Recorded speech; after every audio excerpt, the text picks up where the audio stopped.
So we're trying our best, to support them, but like there's just the resources they need do not exist up here, and that's really hard. I'm not even sure where to go from here with that, So I'm not. It was just more like a concern in general. I wasn't expecting any answers. It was just, it's this is a predominantly white area, and they're struggling with racial prejudice. They have a child who's got severe PTSD, it sounds like, and also autism to the point of where she's been bullied out of school. Like I just don't know how to support them. So that's and which Amelia are you partnering with, Ada? Oh, Chapman. Okay. And Lisa, I don't know if you want to speak to the family visiting or this particular family or just the family visiting program in general. Yeah, sure. Hi, Ada, and I really appreciate you bringing that up. And I think I heard a little bit about that yesterday in our leadership team meeting.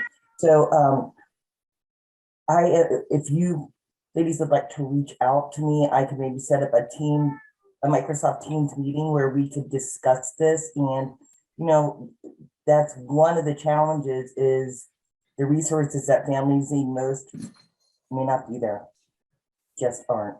So if you both want to let me know a couple of days next week that you are available to meet on a Teams meeting, it doesn't have to be too long, and kind of let me know, and I can kind of walk you through maybe how to talk to the family about this. It's really hard, and it weighs really heavy on people trying to help families when there is nothing.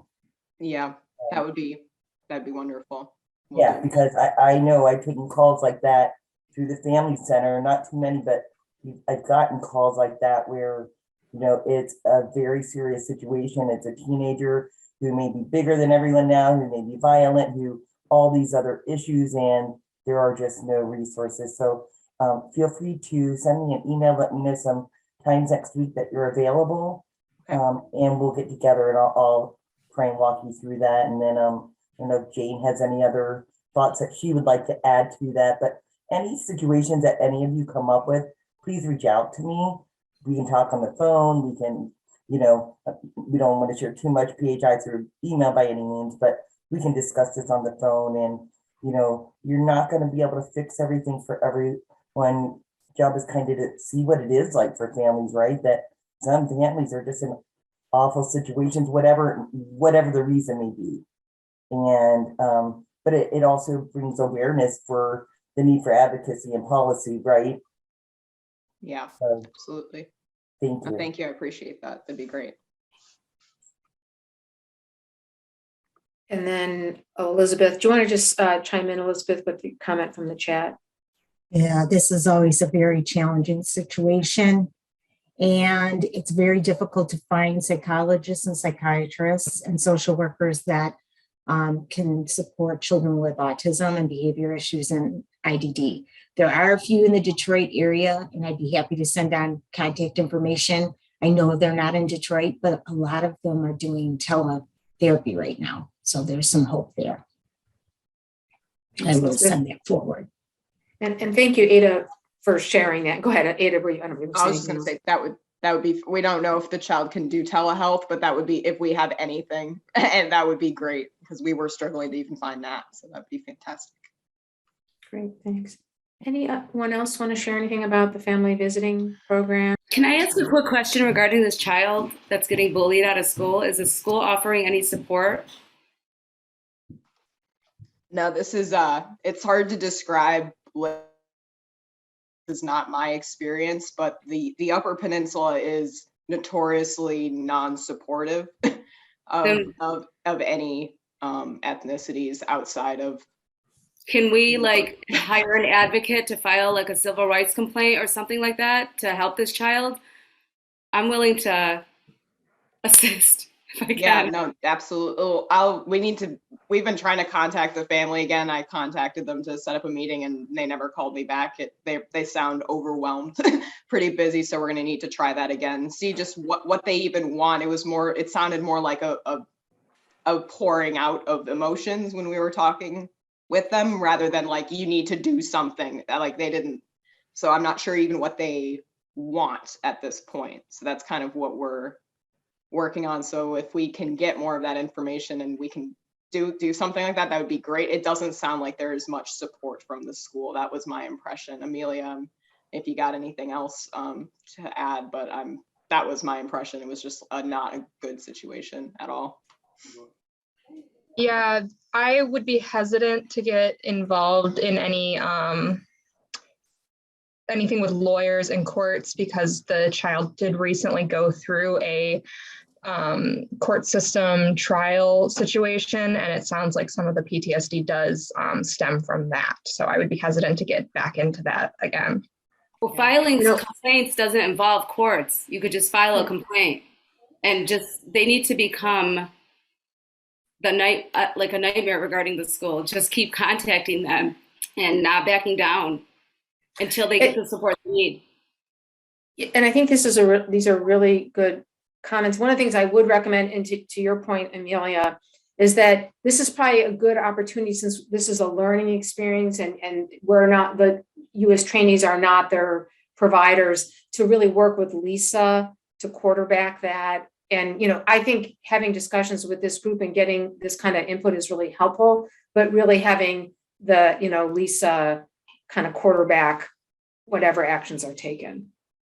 And I don't want to speak on your behalf, Lisa, but I would think that it'd be really important to have your level of expertise and experience. And also because the families, I'm not sure what what sort of, we don't want to, what they signed up for. So I don't know, Lisa, if you want to speak to that or.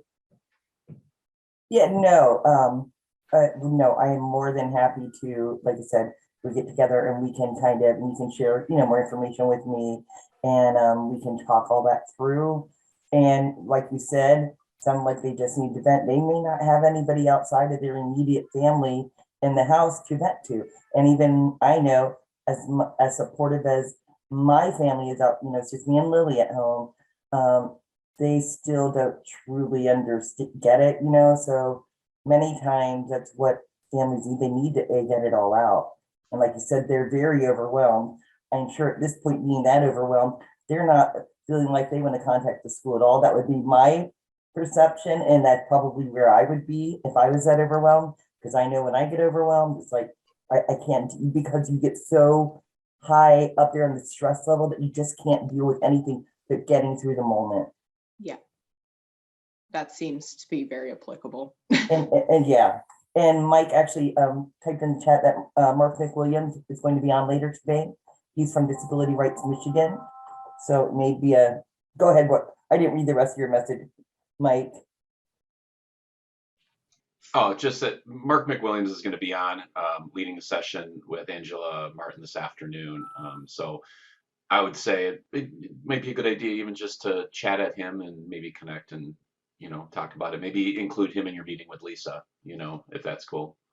Well, thank you for bringing this to our attention, which reminds me just to say that any, particularly like if there are issues with getting your stipend, if there are issues that you have with your mentor, whatever it might be, not to say that you want to broadcast in this open forum, but we don't know unless you tell us what's going on. So we really appreciate feedback of, the good, the bad, the ugly, of how things are going, because otherwise we don't know. So this is just a good, for some of the things, maybe it would be more of a private conversation, but please know that we are available for those private conversations. Or if there are other things that others might be having the same experience, let's say getting clinical hours or community experiences, or just kind of the workload, we'd love to hear from you on how those things are going.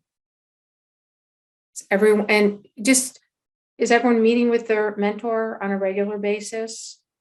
I can say my mentor is Lisa, and she's great. So that's, pretty easy. I do have a question that had come up in some other conversation though, just to clarify. Is one of our requirements, do we need to observe an autism evaluation? Like, is that one of those have to's, or is that an optional piece? Jane, you want to take that one?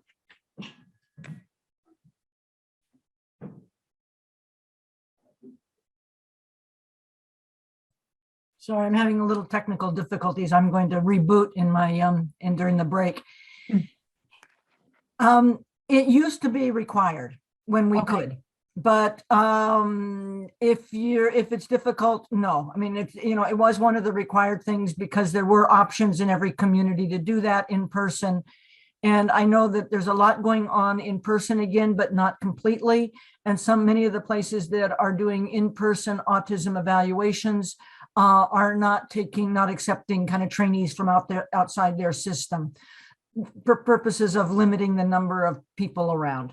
So I would say try to meet the objectives of knowing what goes into an autism evaluation, and doing the AAP course helps with that quite a bit.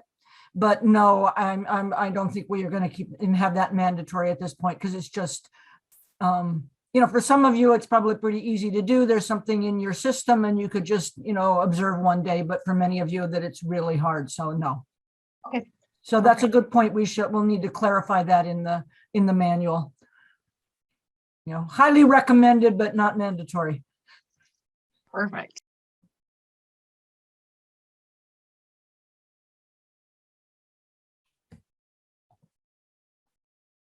Other questions, comments? Everyone feeling like you are making headway on your life project. So the next session that we come together in April, a little less than a month from now, will be your presentations. And just so you know, this came up for one training I know was collecting data and was having some issues with getting all the data, and that there would only be preliminary findings. And was it okay to present preliminary findings? And some of you aren't collecting data, and that's fine too. So the answer is, it doesn't have to be the most polished, finished product, but you have to do a polished presentation, if that makes sense. So you might describe where, the status of where things are, and then some of the things that will come later if it's not going to be completely finished by mid-April. And you might find that if you are collecting data or putting together a journal article or a presentation for elsewhere, that the feedback you get is helpful with this, kind of, again, the what you present needs to be looking pretty good, but it doesn't have to be the final product. And it may be really helpful to you in improving your final product. Just a question, how long are these presentations going to be, like for each person? And So, yeah, go ahead. So it's a typical poster presentation, and the way we do it virtually is we'll have multiple sessions. Actually, the agenda is posted on Canvas already. It's been up there, so you can look and see kind of the breakdown. But you'll have about, if I recall, 30 to 40 minutes per session, so people can go back and forth between the different breakout rooms. Each breakout room will have one of you with your poster, so that we try to mimic an actual in-person poster session. So that's the amount of time. Before you go into breakout rooms, you'll have a minute or two to pitch and tell us all what your poster's about. So would you say it's similar to our first poster presentation we did earlier? Exactly like that. Yep. Okay. Thank you. Yep. Hi, Mike. I just actually logged into Canvas and I don't see the agenda under the face-to-face session. Is it located somewhere else? The agenda for which? So you said the agenda was already posted for the poster presentations. I went under the face-to-face session to look to see it, but I'm not seeing it. I'll go check. It'll be there. If it's not there now, it'll be there today. Okay. Which you have a month, so it'll be there before then. I can promise you that.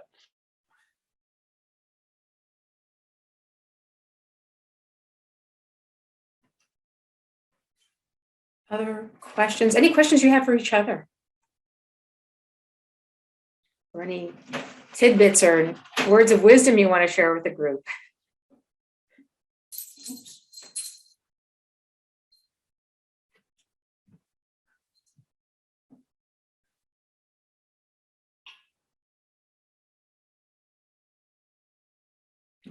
Is it spring break coming up for y'all? For some of you? I think some people are having spring break, or is it not? My spring break happened like 2 weeks ago. Okay. So I'll be honest, I'm I'm extremely stressed because it's also my like last semester. And everything is due by, end of April here. So I'm just trying to get like chug one day at a time. So. And, thank you for sharing that, Catherine. And I'm sorry, and I think we did like a little poll the other day, even just with the My DDI team, and, just around how we're feeling, just burnt out, COVID, life, work, family, whatever it is, life, just everything. And I think it's really normal and natural, and just by sharing it to know you're not alone. Sometimes, it's sort of like necessary to know you're not alone, but it may not be sufficient. But making sure that if you need resources, if you need support, you can reach out to us, us meaning me, Jane, and Mike, to your mentor. There are resources out there. And I'm seeing it pretty much everywhere I turn, a lot of just stress. It's really prevalent. Yeah, I had dinner with some good friends last night that are kind of mid-late career faculty members, nothing, not like finishing their semester or a grant due or a proposal or anything. And I asked, are you feeling anxious? And they both laughed at me and said, I feel more anxious than I can remember ever feeling in my life, just because of all that's going on in the world. I mean, it just, even if you try to turn off your social media and not follow everything, and I know I've dialed down on watching the news because it just cranks up my, I can feel it. I can feel my muscles tighten. It's just the world is really worrisome. And I think, I think some of these wellness things help, and just to keep in mind that we got to keep trucking on, and one day, as you said, one day at a time, and sometimes 1 hour at a time, and take some time to feel the sun on the back of your neck when you can. I actually ended up like taking an hour because of the beautiful day that we've had down in like Metro Detroit area here. And that just improved my mood greatly. So just doing a little bit more of that self-care and just even getting outside has been very helpful. So if I could share, I know we're like supposed to start at 10 o'clock, but I came across a couple podcasts early in February that when I listened to them, like something clicked, and it made a shift happen for me. And it talks about how, there are emotions on a spectrum that we all experience. And like, at the top of those emotions is like flourishing, where you feel like you are like on top of the world, you are achieving your goals, you're like, you're thriving. And then the other end of the spectrum is like depression. But like somewhere in between, where you're getting through this like meh feeling, where it's like trucking through, like just one day at a time, like that emotion is called languishing. And to be able to identify that emotion with a word can be so helpful, because then you separate it from just like, it's not just you, it's like this emotion that you're experiencing is languishing, and it's not like super, super clear because it's not on either extreme, but it's a feeling. And to be able to identify it as that emotion that you're feeling, I think sometimes alone can be so helpful. And I could post in the chat the podcast link, because I felt like it was just so applicable to how I was feeling like throughout the winter. And to be able to identify it as what it was, like created a shift in my mind for like how I was describing what was going on with me. Thank you for sharing that, Crystal. I know it's 10 o'clock, but I want to just close this train of thought with an idea I just had. And I appreciate you sharing that podcast, Crystal. And there might be resources. And maybe what we could do is explore having some self-care activities count as hours, because I think that in order to provide good care, and I'm seeing a big thumbs up from Jane, and I'm just amazed that I hadn't really thought of this before. We've embedded it in our curriculum, little bits here and there, but maybe we need a little more hours, because taking care of yourself is critical to everything you do. And it'll make you a better care provider, and it will allow you to model that to the people that you work with. So whether it's your colleagues, whether it's children and families. So I'm Crystal, I appreciate you putting that in, and then maybe offline, Jane, Mike, we can all talk about how we can make that a little more formal to allow some space for you to do that and have it count. So it's not on top of the program, it's part of the program. Can we count sleep hours?